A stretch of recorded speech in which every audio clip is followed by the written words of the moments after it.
मैं assistant professor are के Maurya, Valmiki teachers training college Vaishali. आज हम DLED प्रथम वर्ष के बच्चों को AF2 में इकाई 5 का जो आज का हमारा नया टॉपिक है,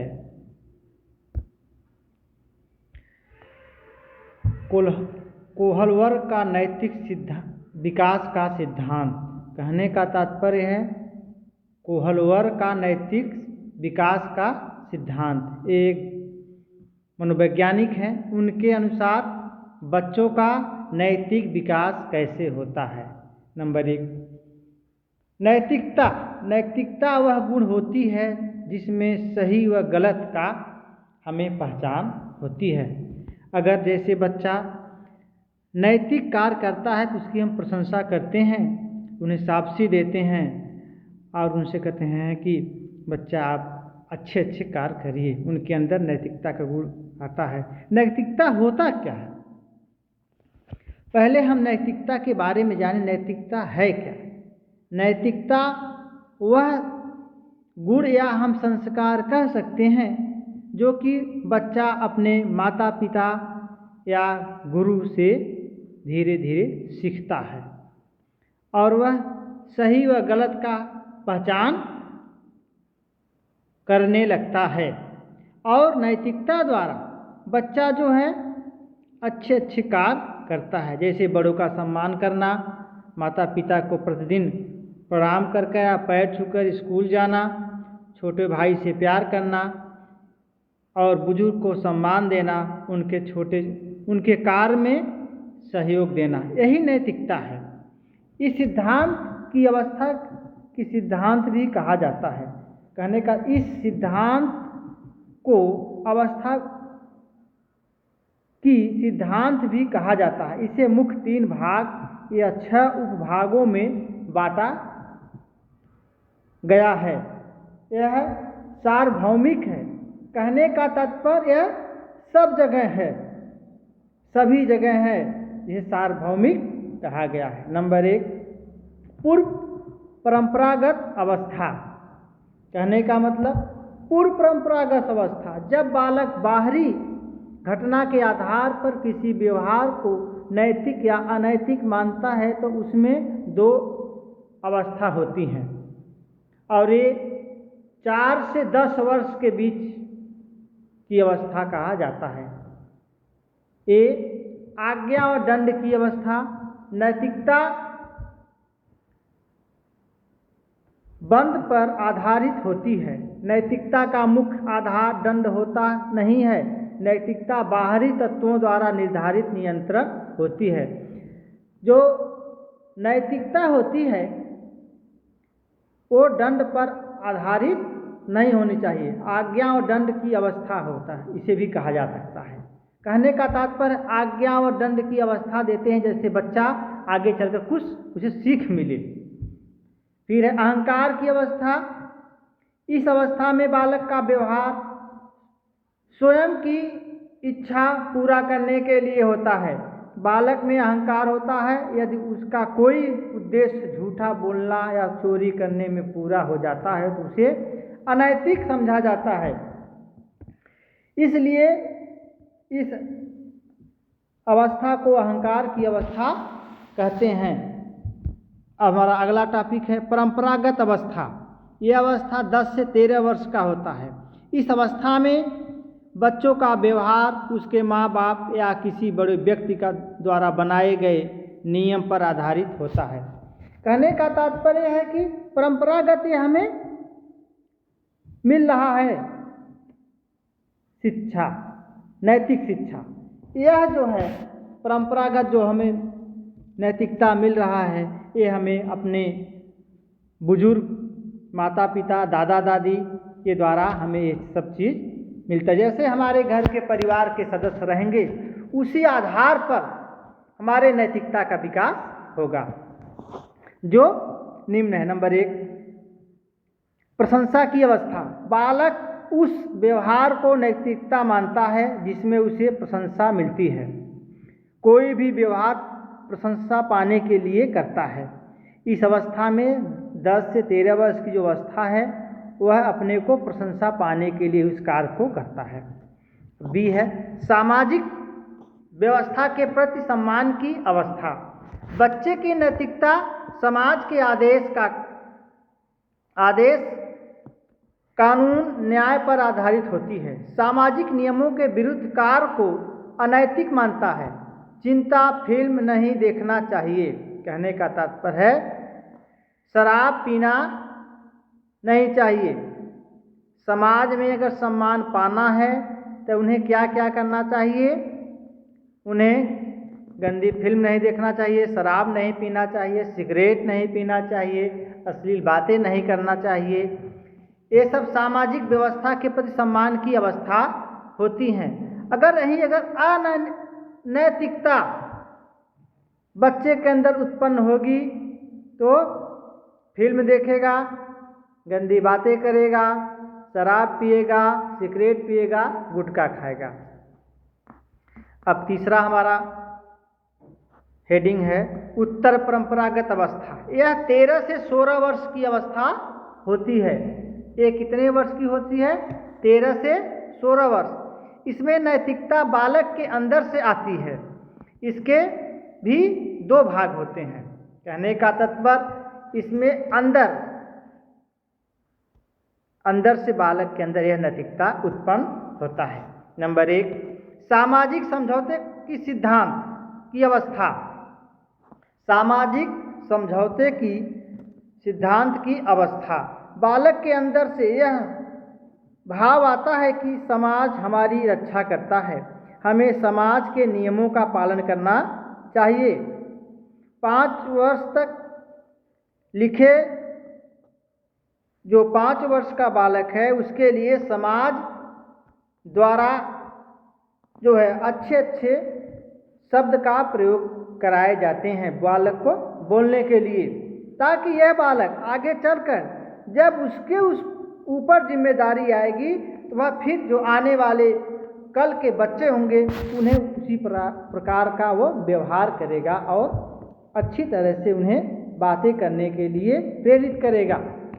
अब दूसरा है इसमें विवेक की अवस्था या सार्वभौमिक सिद्धांत की अवस्था। कहने का तात्पर्य अब जो अवस्था आ रही है इसमें विवेक की बात या बुद्धि की बात कहा गया है।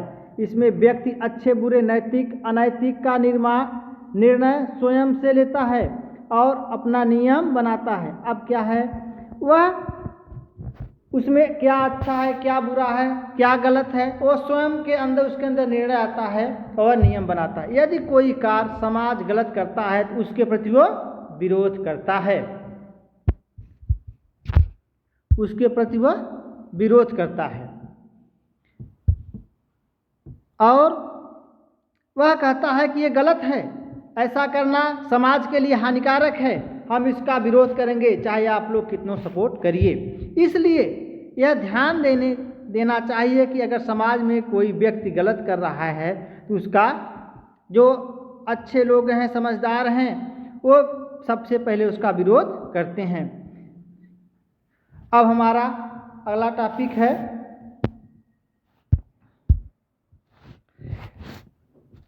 भावात्मक सिद्धांत। कहने का मतलब है भावात्मक सिद्धांत स्नेह हमारे जीवन में विशिष्ट व्यक्तियों के साथ एक दृढ़ प्रेम पूर्ण संबंध है जो हमें प्रसन्न प्रदान करता है जब हम इसमें अंतःक्रिया करते हैं या तनाव होता है। कहने का मतलब स्नेह हमारे जीवन में विशिष्ट व्यक्तियों के साथ एक प्रेम पूर्वक संबंध रखता है और हमें प्रसन्न रखता है, खुशहाल करता स्नेह के द्वारा। प्रथम वर्ष के उत्तरार्ध में शिशु का संबंध उन परिचित व्यक्तियों से हो जाता है जो उनकी आवश्यकता पूरी करते हैं, जैसे माँ। कहने का तात्पर्य है प्रथम वर्ष का जो बालक है उसका संबंध किससे होता है? ज़्यादातर माँ से होता है, क्योंकि माँ उसके पास हमेशा रहती है और उसको उसकी हर आवश्यकता को पूरी करती है। जैसे भूख लगा है तो उसे पानी या दूध पिलाएगी, कपड़ा पहनाना है या उसको सुलाना है या उसके साथ जो अनेक क्रियाएं की जा करती है ये माँ करती है। अब अगला हमारा जो टॉपिक है आत्म प्रेम। सर्वप्रथम फ्रायड ने बताया कि शिशु का माता के साथ भावात्मक संबंध होता है। कहने का मतलब ये मनोवैज्ञानिक हैं, फ्रायड ने बताया कि सबसे पहले जो संबंध किससे होता है, माता से होता है। क्यों? क्योंकि माँ बच्चों को हमेशा अपने सीने से लगाए रहती है, इसलिए उसका संबंध सबसे ज़्यादा भावात्मक संबंध होता है। आत्म प्रेम बालक यह सोचने लगता है कि संसार के प्रत्येक वस्तु हमारी है, माँ, पिता, भाई मेरी है, भाई बहन किसी दूसरे के नहीं है। और यह भी बताया बच्चों को संबंध में विकसित होने का मुख्य कारण सुरक्षा की आवश्यकता होती है, यह बच्चा सोचता है। सर्वप्रथम 1951 में WHO के अनुसार मोनोग्राफ मातृत्व देखभाल एवं मानसिक स्वास्थ्य से हुआ है। शिशु सर्वप्रथम बच्चों को अपने माता पिता के साथ आत्मीयता पूर्ण संबंध अनुभव करता है और जिससे दोनों को संतुष्टि एवं प्रसन्नता का अनुभव होता है। कहने का तात्पर्य है बालक ये जो है अपने अंदर क्यों माता पिता संतुष्टि प्रदान करता है, क्योंकि माँ और पिता उसके साथ बराबर रहते हैं, उसके सुख और दुख में हमेशा जो है भागीदारी निभाते रहते हैं और उसकी बाल्यावस्था से लेकर युवा अवस्था तक लगभग उसकी हर आवश्यकताओं की पूरी करने का अपने आर्थिक के अनुसार पूरी करने का प्रयास करते रहते हैं।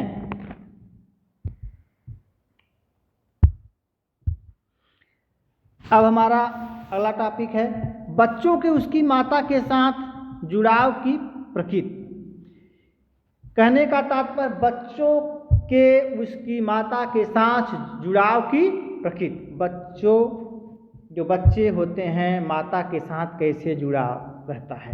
यदि बच्चा माता के साथ जुड़ा है तो उसमें स्नेह नामक भावात्मक संवेग विकसित होगा, जिससे अनाथालयों के बजाय पोषण गृह एवं परिवार शैली के गृह घर में होना अति आवश्यक है। देश में के अस्तित्व में आए हैं। कहने का तात्पर्य जिन बच्चों का जन्म हुआ उन्हें अनाथालय में भेज दिया गया, उनकी अपेक्षा जो बच्चे का जन्म परिवार में हो रहा है उनका जो है माता के साथ जुड़ाव सबसे अधिक रहता है और परिवार में उनका भरण पोषण द्वारा होता है। बच्चा धीरे धीरे हर चीज़ को सीखता है, इसलिए माँ और बच्चे का संबंध अटूट रहता है और परिवार में धीरे धीरे वह हर सदस्य के बारे में जानता है और एक दूसरे के साथ अच्छे से व्यवहार करता है वहाँ के वातावरण के अनुसार। बच्चों की विभिन्न क्रियाओं के प्रति माता पिता की अनुक्रिया एक कार्यकारिणी संबंध प्रतिमान के रूप में विकसित हो जाते हैं, जिससे उनके व्यक्तियों में भावनाओं, उपेक्षाओं एवं संवेदनाओं में सामंजस्य स्थापित होता है। अब हमारा अगला टॉपिक है अवस्थाएं। पूर्व संबंध अवस्था जन्म से 6 सप्ताह तक की जो अवस्था है, बच्चे में जन्मजात संकेत जैसे पकड़ना, मुस्कुराना, रोना आदि क्रियाएं होती हैं। जन्म से लेकर 6 सप्ताह के अंदर यह जो है बच्चे के अंदर गुण आते हैं। क्या है? पकड़ना चाहता है ऐसे हाथ को और मुस्कुराना चाहता है, रोना चाहता है, एक आदि क्रियाएं करने लगता है।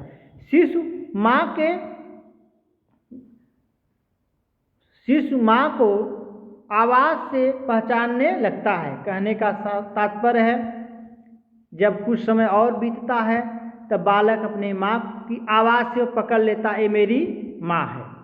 इस आयु में उसका संबंध जो है अच्छा रहता है और आगे चलकर वह अपने माँ के धीरे धीरे हाव भाव विचार आवाज़ उसको लुभाने लगता है, रोज धीरे धीरे सीख लेता है। अब अगला हमारा टॉपिक है संबंध निर्माण की अवस्था। 6 सप्ताह से 8 सप्ताह के महीनों में इस अवस्था में अपनी माता पिता पालनकर्ता अजनबी से भी अलग व्यवहार करने लगता है। माँ के गोद में हंसता है, मुस्कुराता है, माँ की गोद में जल्दी चुप हो जाता है। उसमें विश्वास उत्पन्न हो जाता है कि वही उसकी माँ है, ये संकेत के द्वारा करता है। पालनकर्ता से दूर जाने पर विरोध प्रकट करता है। अब हमारा अगला टॉपिक है अस्पष्ट संबंध की अवस्था। यह अवस्था 6 से 8 महीने अर्थात 2 वर्ष तक की होती है। इस संबंध में माता पिता परिचित के साथ साथ बालक का संबंध स्पष्ट हो जाता है। बच्चे नियोजन चिंतन करते हैं। नियोजन का अर्थ होता है माता से अलग होने पर उदास रहते हैं। अब अगला हमारा टॉपिक है पारस्परिक संबंध का निर्माण। 2 वर्ष से बाद कहने का तात्पर्य है जो पारस्परिक संबंध 2 वर्ष के बाद होता है।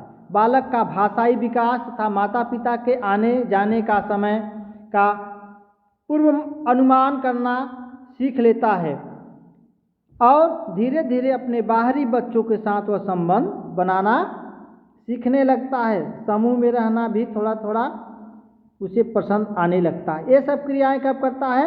2 वर्ष के बाद यह बालक करना शुरू कर देता है। माता पिता आश्वासन देते हैं टॉफी का, खिलौने का, जिसके फलस्वरूप मौजूदगी में अस्वीकार कर लेते हैं बच्चे। जब कभी नहीं रहते हैं तो उन्हें टॉफी देते हैं, खिलौने देते हैं और उन्हें फिर अपने तरफ आकर्षित करें। फिर सिद्धांत की आदेश। मुख्य फोकस बच्चों का आपसी संबंध है। मुख्य फोकस बच्चों का आपसी संबंध है। पालन पोषण, विभिन्न समस्या का समाधान करना, व्यवहार और विकृतियों को दूर करने की वकालत करते हैं बालक। कहने का तात्पर्य जब बालक 3 साल से बड़ा हो जाते हैं, 4 साल 5 साल के हो जाते हैं, तो उनका एक आपसी जो है और ग्रुप बन जाता है और बच्चे में अपने में बातचीत करने लगते हैं और जो समस्याएं हैं कुछ समाधान करने लगते हैं और विकृतियों को दूर करने का प्रयास करते हैं। वकालत नाना प्रकार की बात बच्चे जो है करने लगते हैं। ये सब अवस्थाएं जो है लगभग में 5 वर्ष के बाद आती है। आज का हमारा टॉपिक यहीं समाप्त हुआ। DLED F2 बचपन और बाल विकास कोर्स समाप्त हुआ। धन्यवाद।